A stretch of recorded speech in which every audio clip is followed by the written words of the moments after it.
Hello, I'm Marcus Where. In this sessions, I'm going to share where can we stay in Singapore when we move to Singapore permanently. Number one is that you need to understand there are two different type of houses accommodation, so called. Number one is a government, a public, a residential, and the other one is private. So in public, for example, you have heard the name of HDB, which is Housing Development Board. Those that is the apartment belongs to the government. And under the public also they have a category called the executive condo. Number three, of course, a private. The common private apartments, they call it the condominium. So when you heard condominium, for sure it's private. When you say apartment, you need to ask whether it is HDB or it's condominium.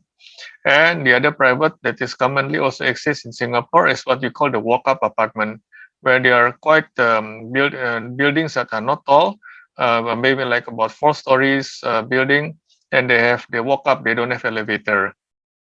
So if you have parents that are going to stay with you that might need elevator, you might not want to consider walk up as much as the price is the same.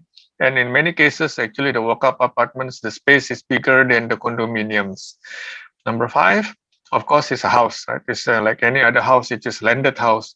In Singapore, they call it what they call the semi-D, semi-detached. There is a detached, there is a bungalow.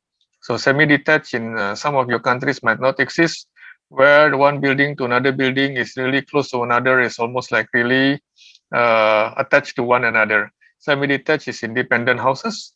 There is a gap between one house to another house.